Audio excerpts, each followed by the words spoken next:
Hi friends, welcome to యుక్తి kitchen. నేను మీ శ్యామల. ఈరోజు మన యుక్తి కిచెన్లో ఇవాల్టి రెసిపీ వచ్చేసి స్వీట్ రెసిపీ అండి. ఎప్పుడైనా మనం పెళ్ళిళ్ళు ఫంక్షన్లోనే తింటూ ఉంటాం కదండి కద్దుకా ఖీర్. అదే టెక్స్చర్తో అదే డిజర్ట్ని ఇంట్లోనే ఈజీగా ఎలా తయారు చేసుకోవాలో చూసేద్దాం. మంచి క్రీమీ టెక్స్చర్తో కద్దుకా ఖీర్ తయారీ విధానం చూసేద్దామా? ముందుగా ఖీర్ ప్రిపేర్ చేసుకోవడానికి ఒక మిక్సీ జార్ తీసుకొని అందులోకి 4-5 బాదం పప్పులని వేసుకోండి. అలాగే 5 జీడిపప్పులని 3 ఇలాచీ వేసేసుకొని మూత పెట్టి ఒకసారి మిక్సీ పట్టుకోండి.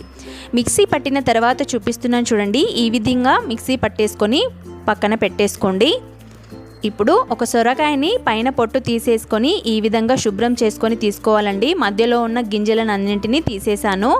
వైట్ పార్ట్ మొత్తాన్ని తీసేసానండి. ఆ తర్వాత ఈ విధంగా తురుముకోవాలి. నేను చూపిస్తున్నాను చూడండి. ఈ విధంగా సొరకాయని చక్కగా తురిమి తీసుకోవాలండి. నేను ఇక్కడ తురిమిన తర్వాత చూపిస్తున్నాను చూడండి. ఈ విధంగా సన్నగా తురుముకొని పక్కన పెట్టేసుకోండి.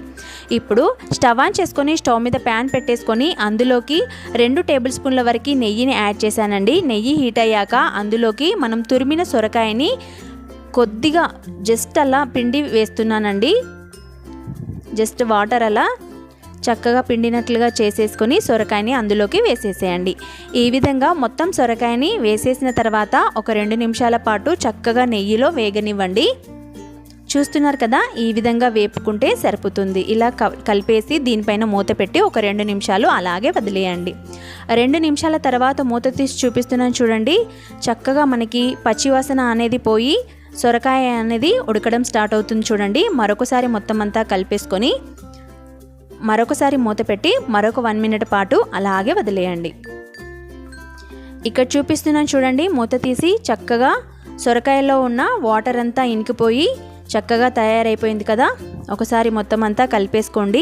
ఇప్పుడు మనం ఇందులోకి 1 అవర్ పాటు నానబెట్టిన సగ్గుబియ్యంని ఒక 1/2 కప్పు వరకు వేసేస్తున్నానండి. నేను ముందుగానే నానబెట్టేశాను సగ్గుబియ్యాన్ని. ఆ సగ్గుబియ్యాన్ని ఇందులోకి యాడ్ చేసిన తర్వాత ఒకసారి మొత్తం అంతా కలిసేలాగా కలిపేసుకోండి. సగ్గుబియ్యాన్ని ఒక 1 అవర్ అయితే నానబెట్టి వేసేసానండి.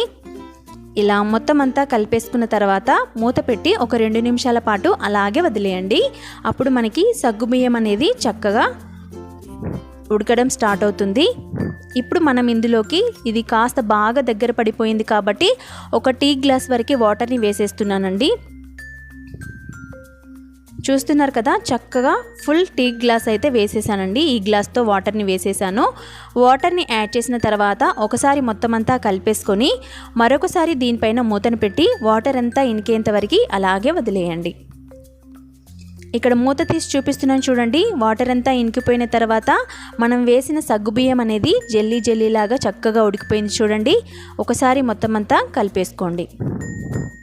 ఈ విధంగా మొత్తం అంతా కలిపేసుకున్న తర్వాత చూస్తున్నారు కదా, సాఫ్ట్గా ఉడికిపోయింది సగ్గుబియ్యం. అలాగే మనం వేసిన సొరకాయ కూడా చక్కగా ఉడికిపోయింది కదండి. ఇప్పుడు మనం ఇందులోకి 1/2 లీటర్ వరకు చిక్కటి పాలని యాడ్ చేస్తున్నానండి. ఫుల్ క్రీమ్ మిల్క్ ఉంటాయి కదండి, అవి ఒక 1/2 లీటర్ వరకైతే వేసేసాను. పాలని యాడ్ చేసిన తర్వాత ఒకసారి మొత్తం అంతా కలిపేసుకోండి. నేను ఆల్రెడీ కాచి చల్లార్చిన పాలని వేసేసానండి. సో బాగా వేడి చేయకుండానే వేసేస్తున్నాను.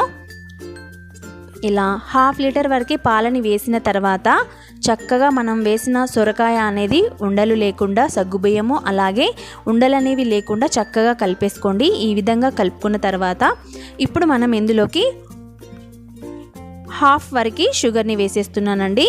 1/2 కప్పు షుగర్ని కూడా వేసేసుకొని ఒకసారి మొత్తం అంతా కలిపేసుకోండి. షుగర్ అంతా కరిగేంత వరకు ఈ విధంగా కలుపుకోవాలండి. చూసారు కదా, ఇలా షుగర్ కరిగేంత వరకు కలుపుకున్న తర్వాత దీనిపైన మూత పెట్టి వదిలేయండి. ఒక 2 నిమిషాల తర్వాత మూత తీసి చూపిస్తున్నాను చూడండి. చక్కగా మనకి పాలు అనేవి ఇలా బాయిల్ అవ్వడం స్టార్ట్ అయిపోయింది కదా. ఒకసారి మొత్తం అంతా కలిపేసుకొని మరొక 2-3 నిమిషాల పాటు మూత పెట్టి వదిలేయండి.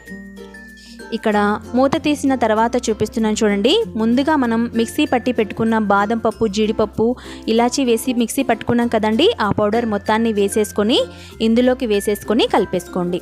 మనం వేసిన పౌడర్ వలన అది చక్కగా చిక్కబడిపోయి చాలా బాగా వస్తుందండి.